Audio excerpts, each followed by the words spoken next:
Before the program begins, I'm very pleased to present a video of the winners of our first annual Martin Luther King Jr. Day Youth Essay Contest.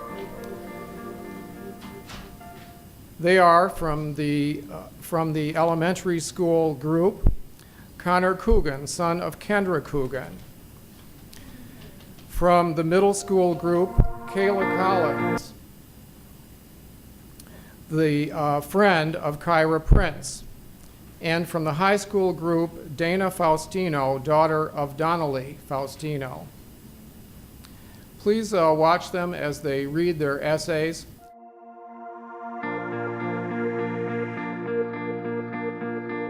The first person who told me about Dr. Martin Luther King Jr. was my first grade teacher, Miss Higgins. When Miss Higgins told me about Dr. King, she said he had a dream. The dream was for everybody to like each other and for people to share things like drinking fountains.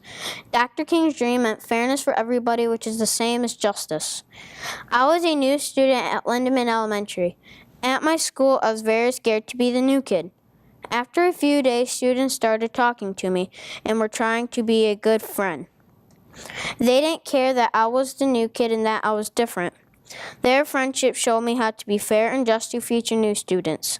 I have made friends with new students no matter if they were a boy or a girl, they were loud or funny, if they had red hair or black hair. Because I was a new student, I got my friends to be fair and just to other new students with me. I think Dr. Martin Luther King Jr. wants us to be fair and just. We should be kind to all people we meet each day.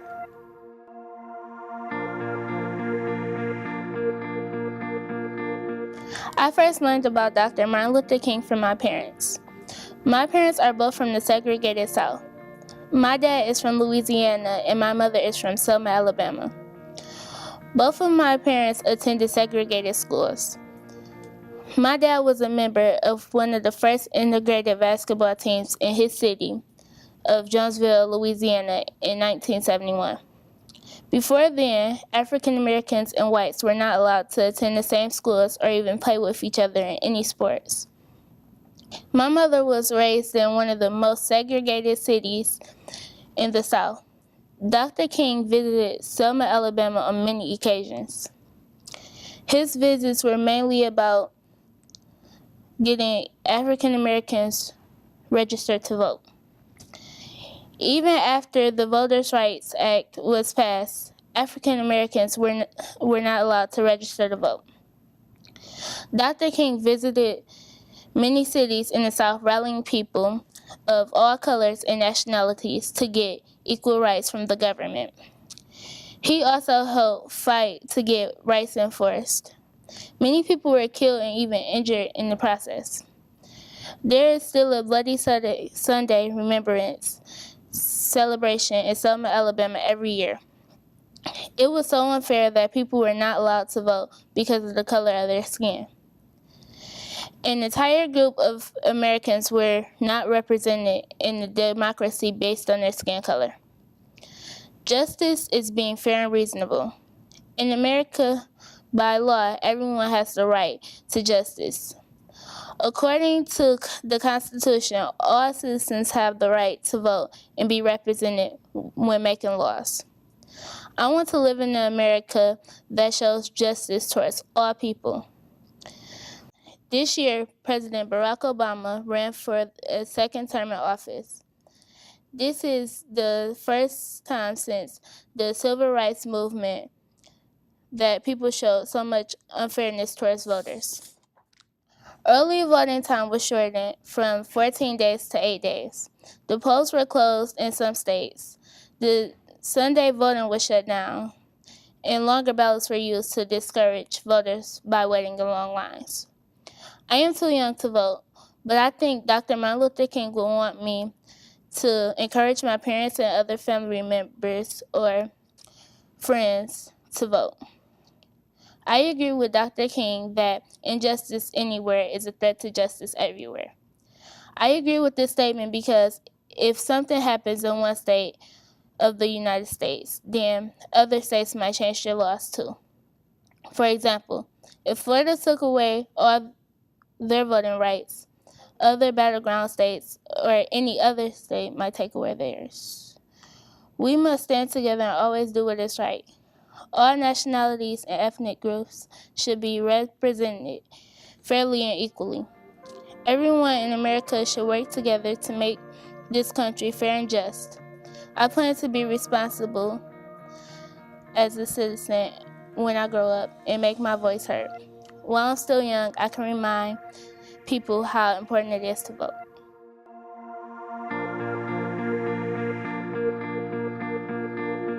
Everyone knows about Martin Luther King Jr., at least to a certain extent.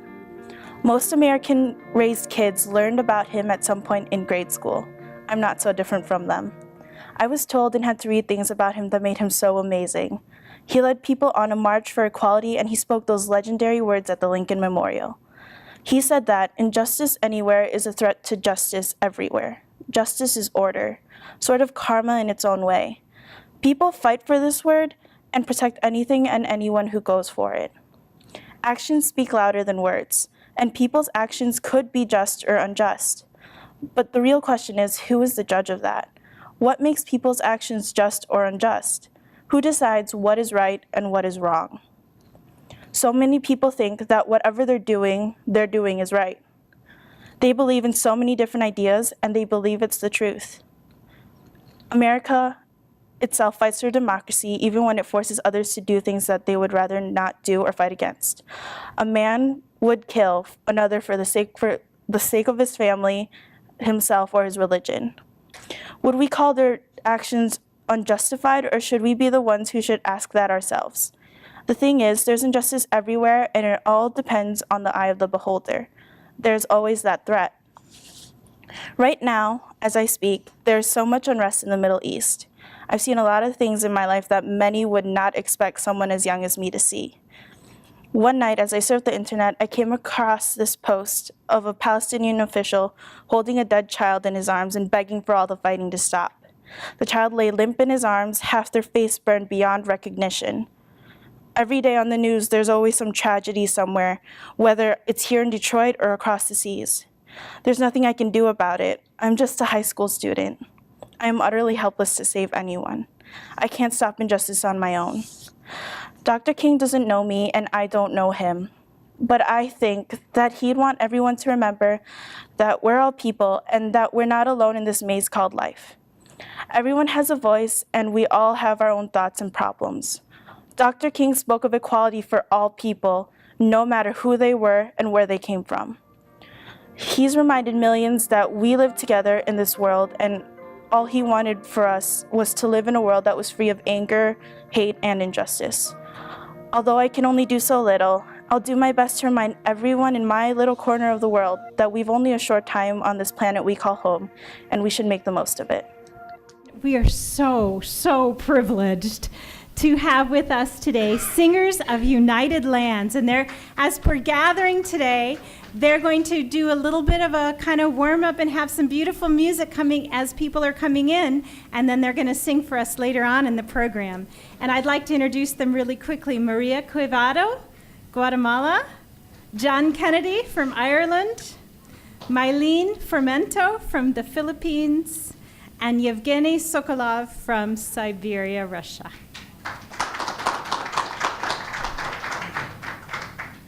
Otra vez pica flor, de flor en flor, otra vez en la flor, el picaflor. Recuerdo de la flor, que fue la flor, recuerdo de la flor, el picaflor. Calco María que eres sin flor, calco María de flor y picaflor. Jardín de aerolitos, de jardín en semilla, oh picaflor, picaflor, flor de pica. Ilusión de una flor y de otra flor, molinito de luz que huele a miel, bien volando hacia atrás, pájaro flor. De sonido amor en las antenas de las mariposas que se nutren de estambres y pistilos para captar la voz del picaflor. Otra vez picaflor, de flor en flor, picaflor, de picaflor, pica, pica, pica, pica, pica, picaflor. picaflor. Good morning. We are singers of United Lands, and my name is Maria. I'm from Guatemala, and the song that we just hear is about one hummingbird that go from flower to flower, taking the best of each one, and how one flower remind with love that bird. Magandang umaga sa inyong lahat. Ang pangalan ko ay si Mylene at ako'y nanggaling sa Pilipinas. Kumusta kayong lahat? Good morning, everyone. My name is Mylene and I'm the one that represents the continent of Asia. I come from the country of the Philippines. And the next song we will be singing is a song in my language. It's a song of thankfulness and gratefulness to God for how He has preserved the Filipinos through the history that we have been through. We have been colonized by different countries, and we have had somewhat a cruel history. And this is a song of gratefulness for the freedom that we now enjoy. It's called Dakilang Katapatan.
Magmula pa sa bukatan namin lahi, dakila to'y magunang man, maahasahan kang lagi, maging hanggang wakas nitong buhay.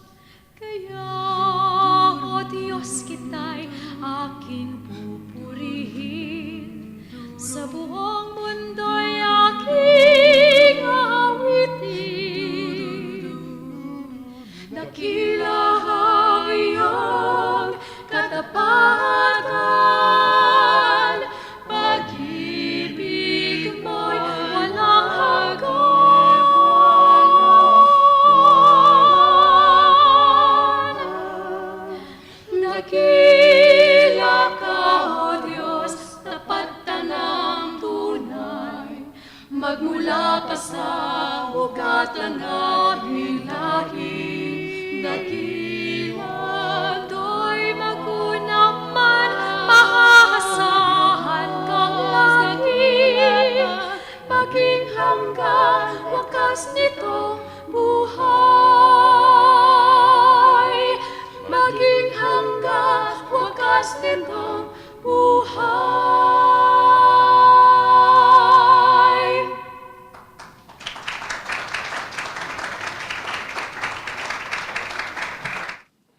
Well, Maria, John, Mylene, Yevgeny, thank you very much for joining us.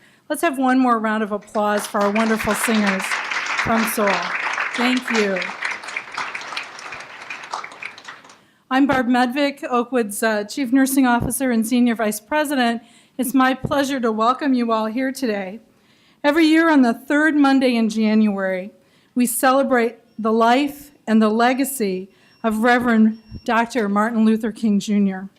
So welcome and thank you for joining Oakwood's celebration of diversity, sponsored by Oakwood's Diversity Council.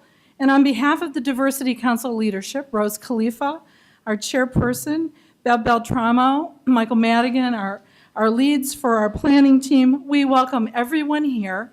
And as is our tradition, we're simulcasting across all of our Oakwood healthcare systems. So we welcome our colleagues at Heritage, South Shore, Annapolis, as well as our corporate services building. Oakwood's Diversity Council is made up of over 30 individuals from across the system.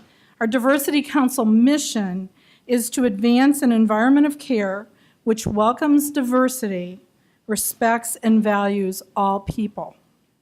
This environment is enhanced by our ability to respond respectfully and effectively to people of all cultures in a manner that recognizes, affirms, and values individual differences and similarities while preserving dignity and respect for every person. As Oakwood continues to serve a growing multicultural and diverse community, we continue to see a growing population of elderly and racial and ethnic minorities. Culturally competent healthcare systems that provide culturally sensitive care and language diversity really provides and increases our ability to reduce disparities in care, to improve health outcomes, and to assure effective care for the communities that we serve. And in fact, in a recent study that we just worked on here at Oakwood, we recognize that in our patients that are non-English language speaking, we can in fact improve outcomes and increase or improve their length of stay and time to go home by continuing to provide them with culturally competent language services and care. We've recognized several firsts today. One of our firsts is that we have an Oakwood Healthcare board member speaking to us today. Chancellor Little serves on the Oakwood Healthcare System Board, and you'll hear more about him as we continue in our journey, but thank you for being a part of our first today. We also, earlier today, recognized Oakwood's Youth Essay Award winners. Again, another first for our Diversity Council. And finally, we've been graced by having our soul singers from other United Lands, join us. So 3 firsts today. Someone once said, "I am what I am because of all who we all are." At Oakwood, we believe in the Oakwood team, and the culturally competent healthcare is congruent with our credo and philosophy that patients come first. As we celebrate and learn together today, we continue our journey of excellence in who we are at Oakwood and who we are becoming. With that, again, our welcome, and let me introduce, to kick us off, Mr. Doug Welday, our Executive Vice President for Operations and President of the Oakwood Hospital and Medical Center. Doug?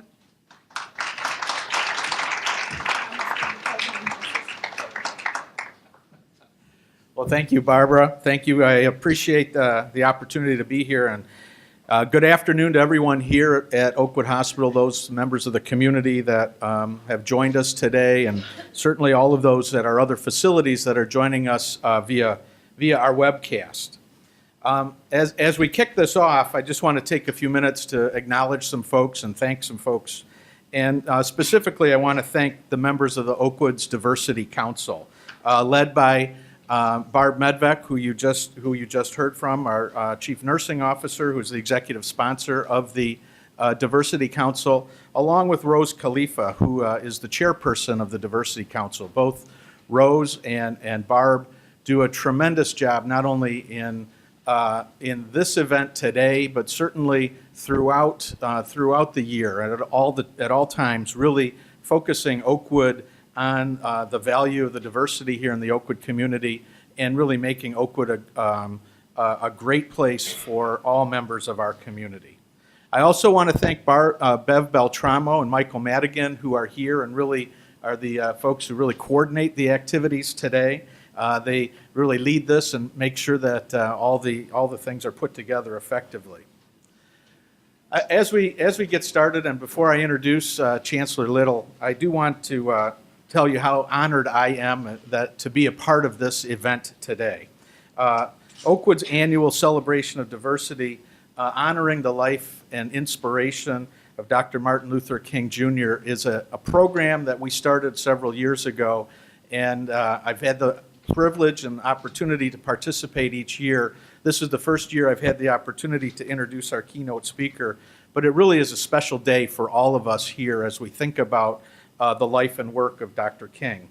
Dr. King once said, "Life's most persistent and urgent question is, what are you doing for others?" Dr. King dedicated his life to serve others, which is really true of all of you here. Those of us that work in healthcare and those of us that are committed to making this a better community. Those who choose to work in healthcare, they do that so that they can help people during their most fragile and vulnerable moments of their lives. The compassion and respect for our patients, no matter what their background, their economic status, their beliefs, whatever their circumstances are powerful reasons why Oakwood is a great place to receive and deliver care. I really, truly consider it an honor and a privilege not only to be here standing in front of you, but really to work with all of the people in these fine institutions and throughout this community that deliver such great care to the people that need it in our area. First of all, or next, I just want to spend a second to acknowledge the essay winners. You may have had the opportunity, if you got here a little early, to hear the essay winners from the children of Oakwood employees and physicians and volunteers that participated in our youth essay contest. They were asked to reflect on this quote from Dr. King: "Injustice anywhere is a threat to justice everywhere." 3 winners were selected according to age group, and each will receive a savings bond to recognize his or her great work. The winners are Connor Coogan from the elementary school group, Kayla Collins from the middle school group, and Dana Faustina from the high school age group. While not all the kids are here, one of them is actually Connor, who, if you want to stand and be recognized.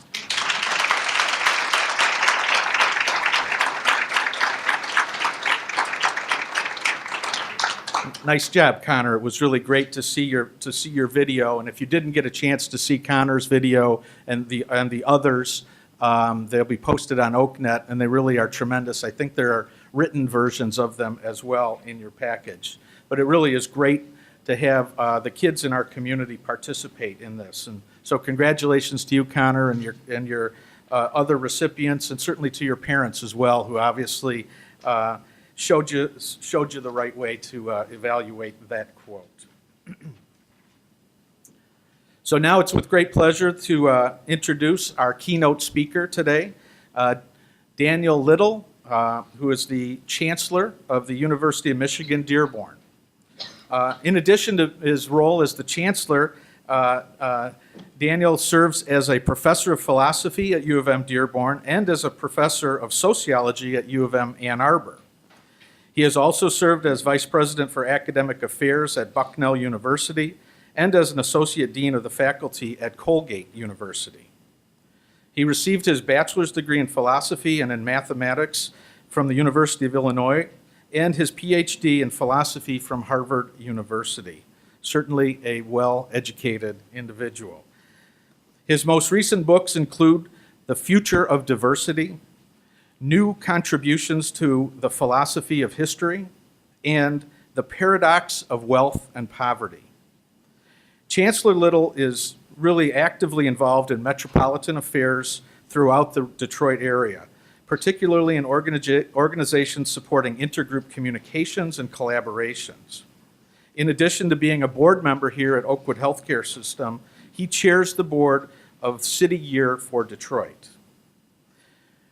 Chancellor Little also serves on numerous other boards as well, including New Detroit, the Metropolitan Affairs Coalition, the Detroit Zoological Society, the Council of Asian and Pacific Americans, Detroit Public Television, Michigan Association of United Ways, and the Future of Minority Studies Research Advisory Project Board. Dr. Little has been a member of the Oakwood Healthcare System Board for several years and really has been a great contributor, not only at the governance level in terms of helping this organization to deliver outstanding services, but also really to help the organization to focus on the needs of the community. Certainly, the efforts that we have as an organization in fulfilling the needs of the community throughout not only their healthcare needs, but their other social needs that interact with Oakwood. Chancellor Little has been a tremendous advocate for the community and has helped us as an organization to be better in that arena, and has continually focused our attention on those underserved populations and the diversity of the care that's received throughout our communities. So with that, I want to just thank you, Dr. Little, for all the work that you've done on behalf of Oakwood, and I want to thank you for joining us today and welcome you to the podium for your presentation.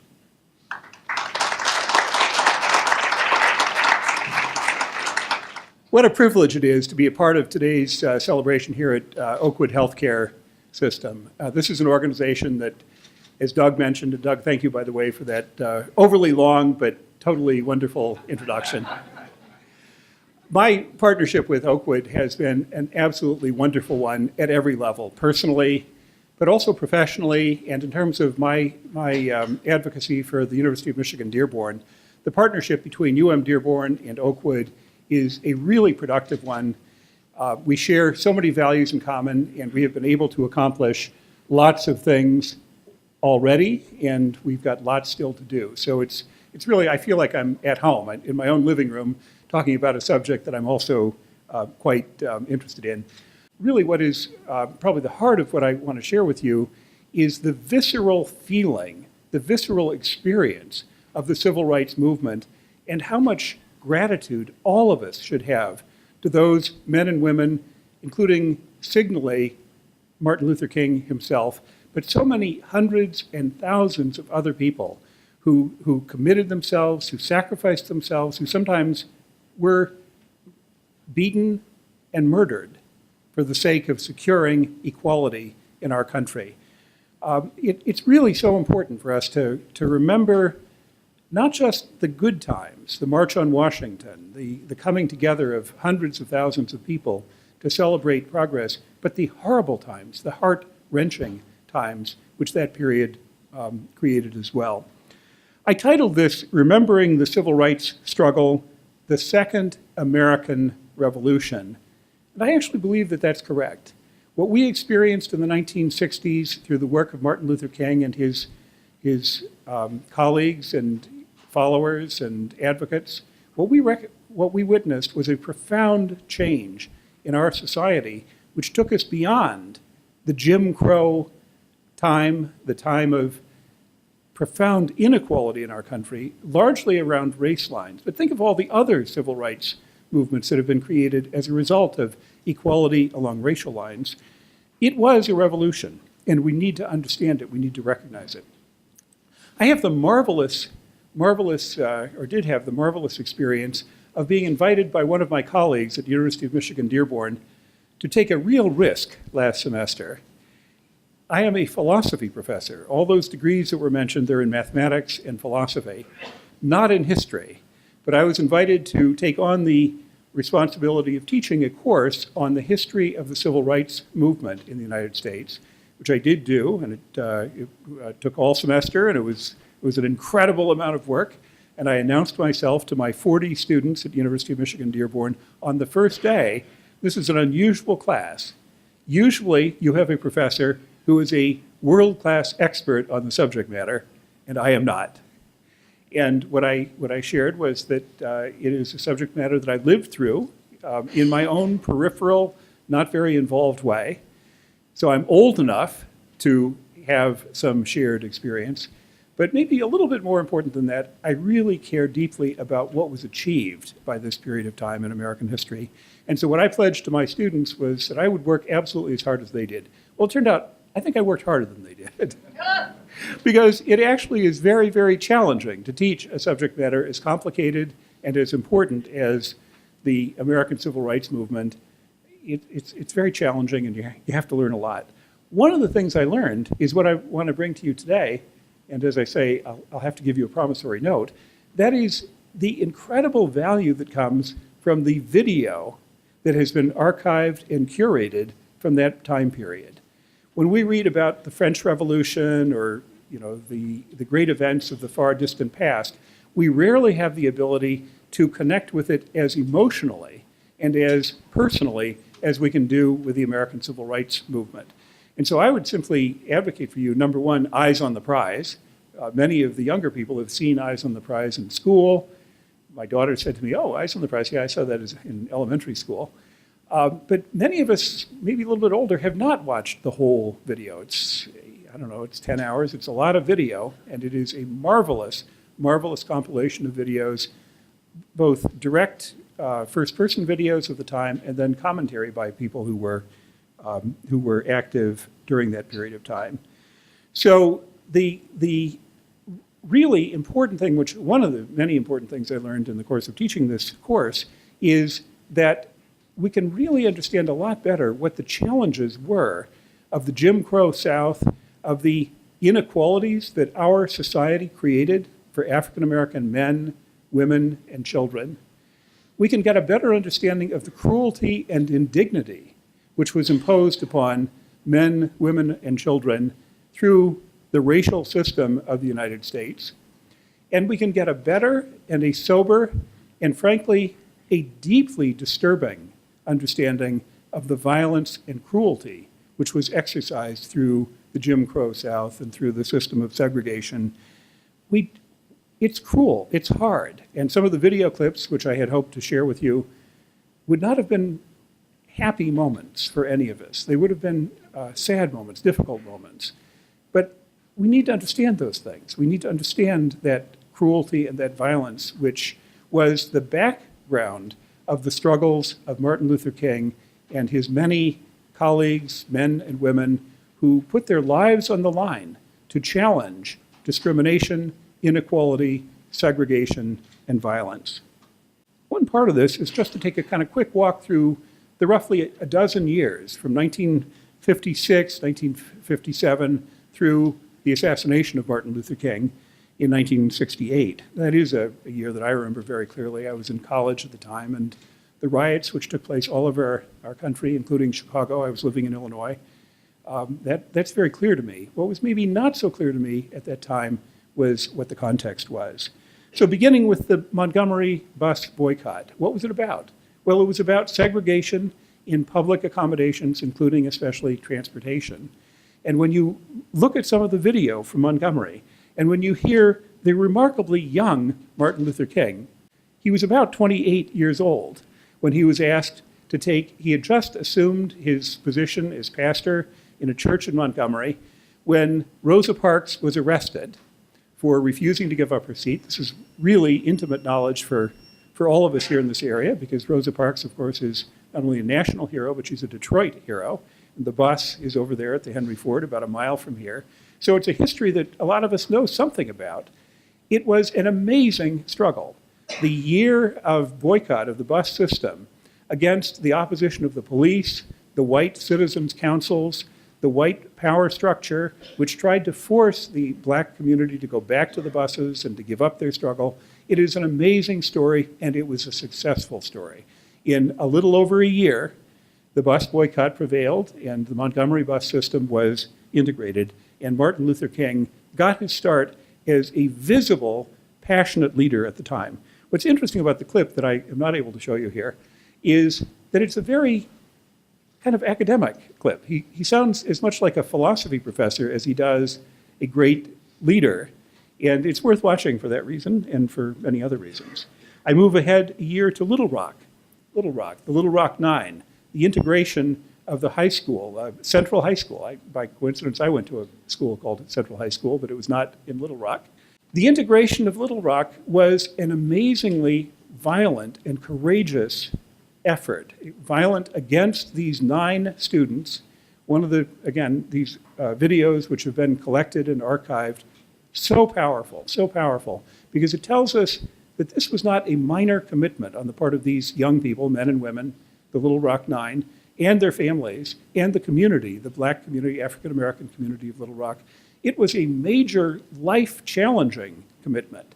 At one point in the violent demonstrations, which white men mostly, though there is some horrible footage, this is one of the things that's really uncomfortable, of young white women screaming with hatred into the cameras at these young men and women who wanted to attend Central High School. To see that hatred is a powerful, powerful thing. It is a powerful thing. At one point in some of these videos, it is said, a compromise was offered. Let us lynch one child, and we will back off. And a police officer said, how would you pick that one child? And it was, the police were able to move the children out of harm's way. But the violence that was threatened against these young people and the violence that was used in support of segregation was simply amazing. Again, video footage. Eventually, President Eisenhower was compelled to send federal troops, paratroopers, to defend the law, to defend the Supreme Court ruling that separate but equal was not constitutional. Freedom rides. What were the freedom rides about? 1961, the date that I put on the freedom rides. Again, law supported the idea that interstate transportation, buses, trains, had to be integrated, that white people and black people were both permitted to ride interstate buses. But as a matter of fact, in the Jim Crow South, that was not permitted. It was not tolerated. And so the freedom rides were organized by the Congress of Racial Equality in 1961 to simply exercise the legal right to ride the buses. The Freedom Riders, I think everybody's heard of the Freedom Riders, the threats of violence which they faced, again, the video is way more powerful than anything I can say about it, but the threats of violence which they faced, both threat and actuality of violence. Have you ever seen the image of the Greyhound bus in flames, burning, with people who escaped from the bus, but there were men outside the bus trying to hold the doors shut. That's a horrible thing to see, and it's a horrible thing to contemplate.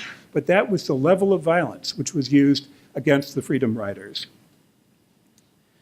The young men and women, they were young. They were in their 18, 20, 22, 24. These young men and women, mostly African American, but there were white Freedom Riders who came, college students who came out of idealism, came out of a desire to support their brothers and sisters.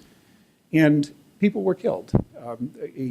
During the struggles surrounding the Freedom Rides, a woman, Viola something or other, a housewife from Detroit, white woman who had gone down, mother of several children, she was killed by Klansmen as she was driving her car, killed and left her children without a mother.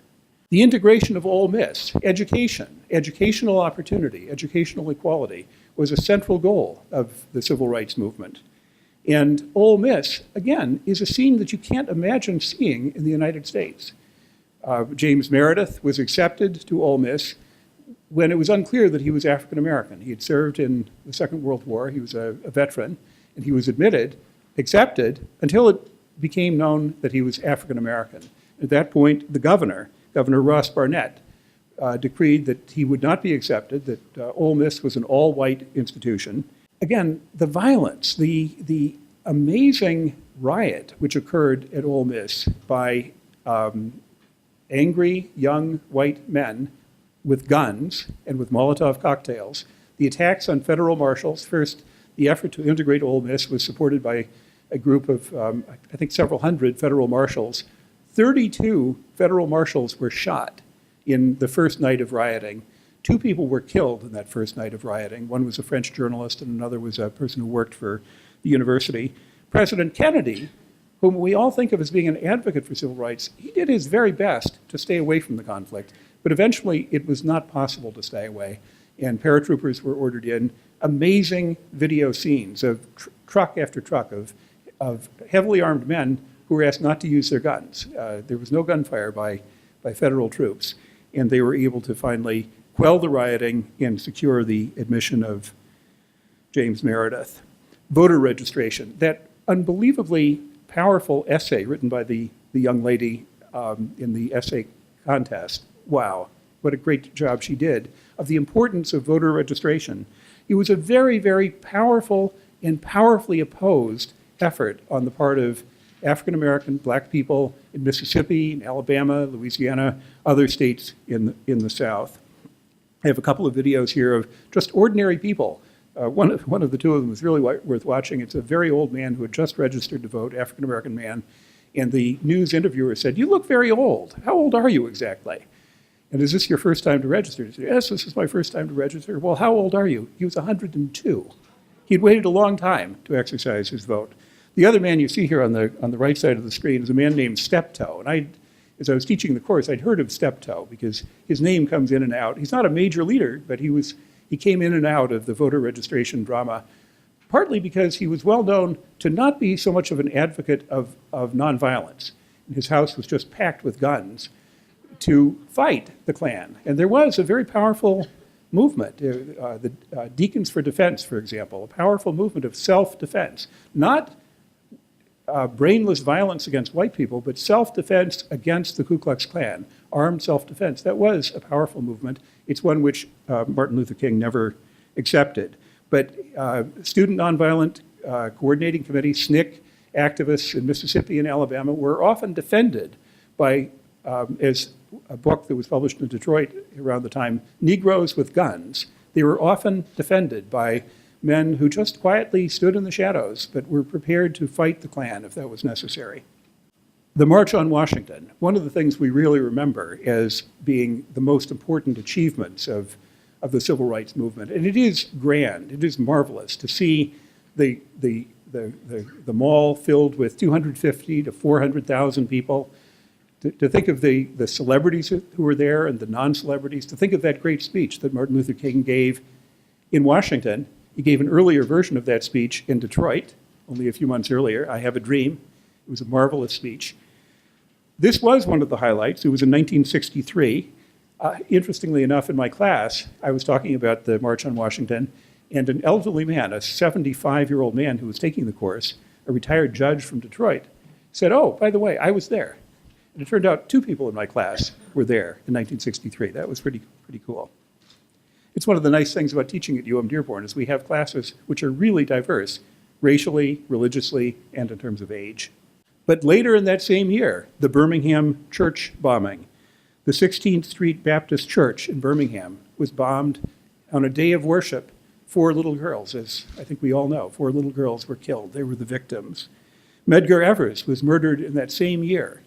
The litany of murder and violence exercised by white supremacists, by the Klan, by the citizens' councils, it's a part of the story. It's a part of the story we have to come to grips with. It was our society which did these things.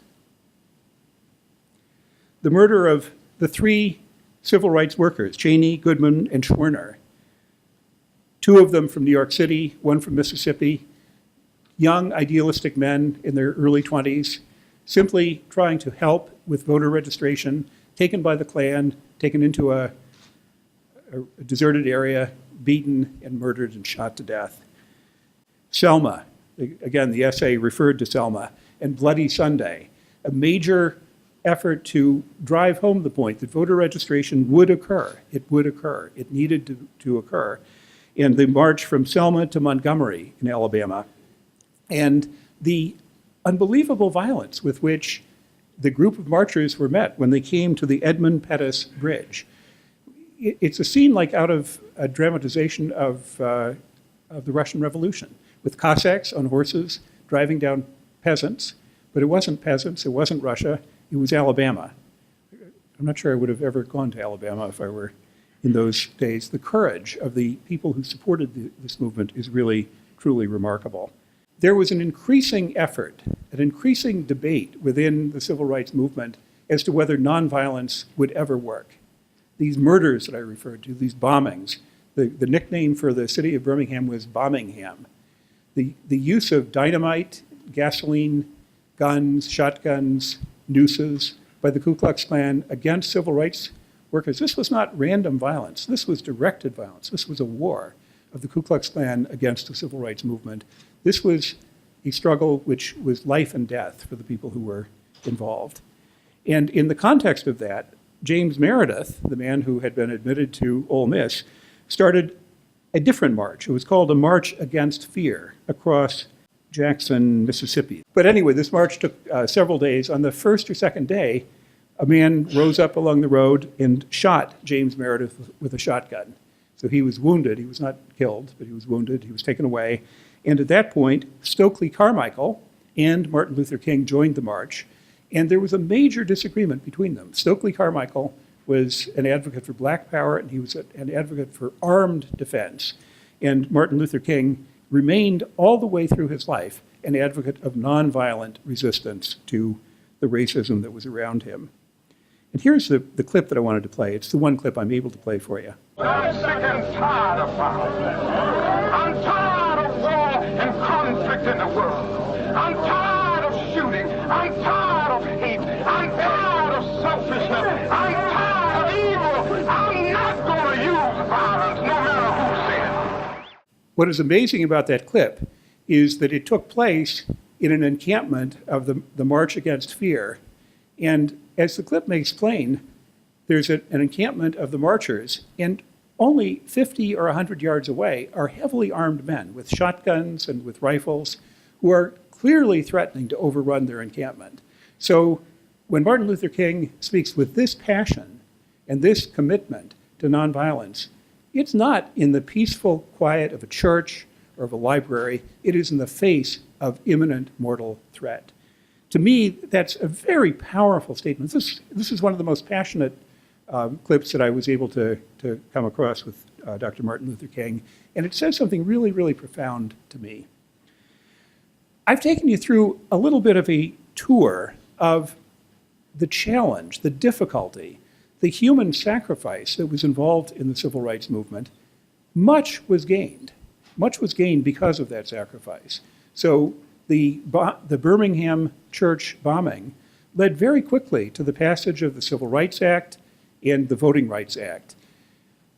Lyndon Baines Johnson became the advocate, not John Kennedy. John Kennedy had been assassinated, but Lyndon Baines Johnson, a politician from the deep, deep South, became the advocate for and eventually the author of, the person who was able to carry through the reform of American law to embody equality in our system of law, equality in voting, equality in housing, equality in employment.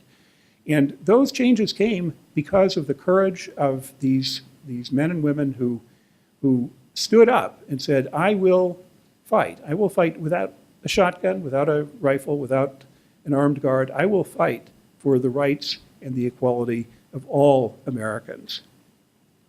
So where are we today? There's a different aspect of Dr. Martin Luther King. I think that it's the one that most of us think about it, and it is the man of peace, the man of pluralism, the man who, when he has a dream, it is a dream of his own children and of white children and of brown children and of yellow children. It is an inclusive vision, and that is a wonderful vision. It is one of the things which we most associate with Dr. Martin Luther King. It is what we, I think, continue to most embrace. And part of my reason for telling the uglier part of this story to you again, and I almost hope I've made you a little bit uncomfortable, I've told you the story because it tells us how big the stakes are, how great the stakes are, that the hatred and the violence that I've just been talking about, that was only 50 years ago in our country. We have to do a better job. We have to be communities who are strong in the defense of the equality of all of us, the freedoms of all of us. We have to find ways of being inclusive in the way that Oakwood Hospital System, the University of Michigan, other great institutions in our country have already come to see. That we have to fight with the moral courage of a Martin Luther King to ensure that equality and equal respect is the nature of our society, and that the racism which is possible in any society is never again allowed to come forward. So are we done? Regrettably, no, we're not done. We are not in a post-racial society. We are not in a society that has moved completely beyond the legacy of inequality, segregation, and discrimination that we knew in the 1950s and 60s. And how do we know that? Well, we know it by the data of Michigan. We know that Michigan has some of the most segregated cities, Detroit being one, but Flint and another dozen cities in our state, the most segregated cities. We also know that the outcomes, educational outcomes, health outcomes, outcomes of employment and economic well-being, those outcomes are dramatically different across racial lines. We are here in a health care system, in a hospital system. You all are as aware as I am about how important equity in health outcomes is. And yet we also, I think, have to recognize honestly and with clear vision that we're not there. That in our zip code in Southeast Michigan, the inequalities of health outcome in particular are really dramatic. I've got two graphs here that I found interesting from a state report. One is based on an estimate of fair or poor health status by race and income. And the amazing thing is how differential health status is by race, no matter what the income level. In fact, at the highest income levels, the differential between white and black basic health is the greatest. So this is something that we must address. We must address the social determinants of racial health inequities. And the other is a more familiar statistic. It's the infant mortality statistic. But black and white infant mortality rates in the state of Michigan, not the state of Bangladesh or the state of Nigeria, are very high. This shows 18.8 infant deaths per 1,000 for the black community and 9 deaths per 1,000 in the white community.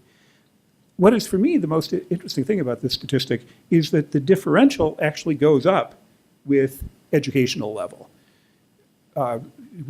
More educated people have lower infant mortality, but the inequity between black and white families actually grows as education level rises. What this says to me is we've got some very hard work of both analysis and policy to address issues of health equity. Oakwood Hospital System, healthcare system, is a partner in the efforts to make our Detroit region more equitable. I welcome that partnership. And it is one of the things we can do to live out and to further the legacy of Dr. Martin Luther King. I thank you so much for taking 26 minutes and 52 seconds with me. Thank you. As we wrap up this presentation here today, I do want to, first of all, thank you very much for coming and presenting to our group here, not only the group gathered here today, but certainly those that are participating via webcast, and for sharing your thoughts, your insights regarding the struggle. I was really taken by your comments around the Second American Revolution. And we think of the revolution, the American Revolution, and its ideals of justice and freedom, that were also the ideals really of the Second American Revolution as you describe it, but also like that, the horrors, the violence that ensues in a revolution. And we're really the recipients of great work that's been done by many, including most notably Dr. King, but also many others who really had the courage to fight that revolution on behalf of all of us as Americans and all of us throughout the world. But one of the things it also does, and as you wrapped it up, it does highlight our responsibilities, our obligations, our need to be, as I think the words that you described, as visible and passionate leaders. Leaders to not only continue the fight and to be sure that the ideals of freedom and justice continue, but also those at a more direct level that we're specifically involved in here at Oakwood and throughout the healthcare system. We're committed to doing that. We appreciate your leadership as part of that, and look forward to really making a difference as an organization that is committed to the ideals of the Second American Revolution. So thank you very much for that. Thank you. I also have a brief a memento, or a small memento of the celebration of diversity that we want to present to you for your participation in our event today. Thank you. Lift up, rejoice, and sing, till earth and heaven ring.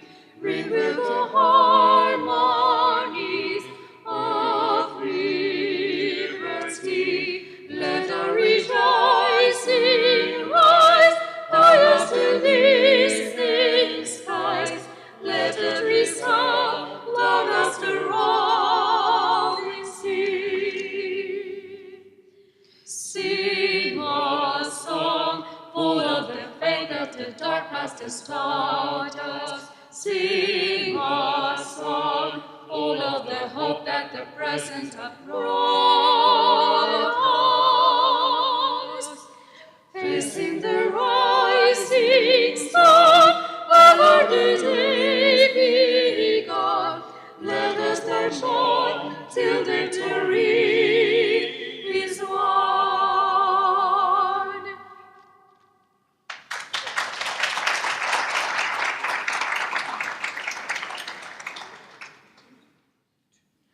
We shall overcome. We shall overcome. We shall overcome someday.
treasure.